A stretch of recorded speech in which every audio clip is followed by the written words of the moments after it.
ጸጋን ሰላምን ጎይታ ኢየሱስ ክርስቶስ ምስኩላትኩም ይኹን ቅዱሳን ሕጅድማ ቀጽልና ንሪኦ ክፍል መጽሐፍ ቅዱስና ትንቢተ አብድዩ ሐጺር ምእተው ኽሪና እዛ ሐጻር መጽሐፍ እዚኣ በ586 ቅድሚ ልደተ ክርስቶስ ድሕሪ ምውዳቕ ኢየሩሳሌም ዘመኑ ኣብ ዘይተፈልጠውን ዝመጸት በቲ ግዜቲ እቲ ኣብ ደቡብ ምብራቕ ንትርከብ ጸላኢት ይሁዳ ኤዶም ብምውዳቕ ኢየሩሳሌም ተሓጐሰ እታ ከተማ ክትውረርን ክትዝመትን ድማ ሓገዘ አብድዩ ኤዶምን ካልኦትን ጸላእት እስራኤል ዝኾነ ሃገራት ከም ዝቕጽዓን ከም ዝሰዓራን ተነበየ ትሕዝቶ ናይ ትንቢተ አብድዩ ቅጽዓት ኣብ ልዕሊ ኤዶም ካብ ምዕራፍ 1 ስጋብ ፍቕዲ 14 መዓልቲ እግዚኣብሔር ካብ ፍቕዲ 15 ስጋብ ፍቕዲ 21 ትንቢተ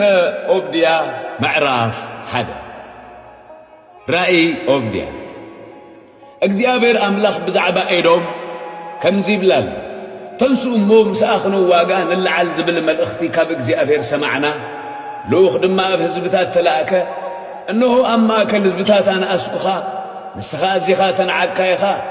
እታ ኣብ ምንቃዓኻ ውሕ እትነብር መቐመጢኻ ልዕል ዝበለ ብልብኻ ድማ መን እዩ ናብ ምድሪ ዘውርደኒ እትብል ትዕቤት ልብኻ ሰሓተካ ከም ንስሪ እኳ ልዕል እንተበልካ ቤትካ እውን ኣብ ማእከል ከዋኽብቲ እንተገበርካ ካብኡ ኸውርደካ እየ ይብል እግዚኣብሔር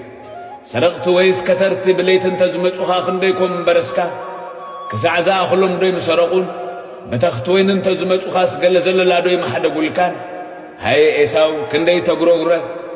እቲ ብሕቡእ መዝገቡስ ክንደይ ተደልየ እቶም ቃል ኪዳን ዝኣተውልካ ሰባት ኩሎም ክሳብ ዶብ ሰደዱኻ እቶም እተኣምኖም ሰባት ከዓ ጠበሩኻን ዓብለሉኻ ድማ እቶም እንጌራኻ ዝበልዑ ኣእምሮ የብሉን ኢሎም ኣብ ትሕቲኻ መፈንቀራ ዘርጉሕልካ እግዚኣብሔር ከምዚ ይብላሉ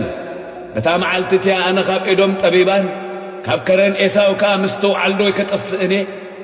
ኣታ ቴማን ሰብ ዘበለ ካብ ከረን ኤሳው ብምቕታል ክጥረሲ ጀጋኑኻ ተስፋ ቖርጹ እዮም ብምኽንያት ንሓውኻ ያዕቆብ ዝገበርካዮ ዓመፅ ሕፍረት ክኽደነካ እዩ ዘለኣለም ከዓ ክትጸነት ኢኻ በታ ኣብ ቅድሚኡ ደው ኢልካ ዝነበርካላ መዓልቲ በታ ጓኖት ንገንዘቡ ዝማረኹላ መጻእተኛታት ድማ ብደጌታቱ ዝኣተውላ ንኢየሩሳሌም ከዓ ዕጭ ዘውደቑላ መዓልቲ ንስኻውን ከም ሓደ ኸባታቶም ነበርካ እምበኣርሲ በታ መዓልቲ መከሩ ንመዓልቲ ሓውኻ ይትጠምት በታ መዓልቲ ጥፍኣቶም ብደቂ ይሁዳ ይትተሓጐስ በታ መዓልቲ ጸበባ ብትዕቢት ኣይትዛረብ በታ መዓልቲ መዓቱ ብደገ ህዝቢ ኣይትእቶም በታ መዓልቲ መዓቱ ንስኻውን መከሩ ይትርአ በታ መዓልቲ መዓቱ ድማ ኢድካ ናብ ገንዘቡ ይትዘርግሕ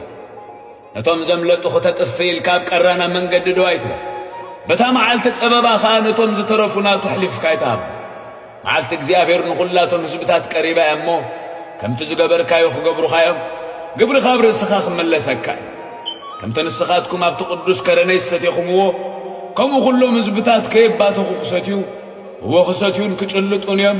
ከም ዘይነበሩ ኸኣ ክኾኑ እዮም ኣብ ከረን ጽዮን ግና ዘምለጡ ክህሉ እዮም ንሱን ቅዱስ ክኸውን እዩ ቤት ያዕቆብ ከዓ ርስቶም ክርስተዩ እዮም ቤት ያዕቆብ ሓዊ ቤት ዮሴፍ ከዓ ሃልታ ቤት ኤሳው ድማ ከም ሓሰር ክኾኑ እዮም ኣብኦም ከንድዱ እንክውሕጥዎምን እዮም እግዚአብሔር ተዛሪቢ እሞ ንቤት ኤሳው ሓደ እኳ ይክተርፍን እዩ እቶም ኣብ ደቡብ ዘለዉ ንኸረን ኤሳው እቶም ኣብ ጐልጐል ዘለዉ ከዓ ንፍልስጤማውያን ክርስተዩ እዮም ንሳቶም ንምድሪ ኤፍሬም ንምድሪ ሰማርያን ክርስተይወን እዮም ብንያም ድማ ንጊልዓድ ክርስትያ እዩ እቶም ተማሪኾም ዝነበሩ ሰራዊት ደቂ እስራኤል ናይ ከነኣናውያን ዝነበረ ክሳዕ ሰጵራጣ ክርስተዩ እቶም ካብ ኢየሩሳሌም ተማሪኾም ዝነበሩ ኣብ ሰፍራድ ዘለዉ ድማ ንኸተማታት ደቡብ ክወርስዎን መናገፍቲ ኸዓ ንኸረን ኤሳው ክፈርዱስ ናብ ከረን ጽዮን ክድይቡ እዮም መንግሥቲ እውን ናይ እግዚኣብሔር ክኸውን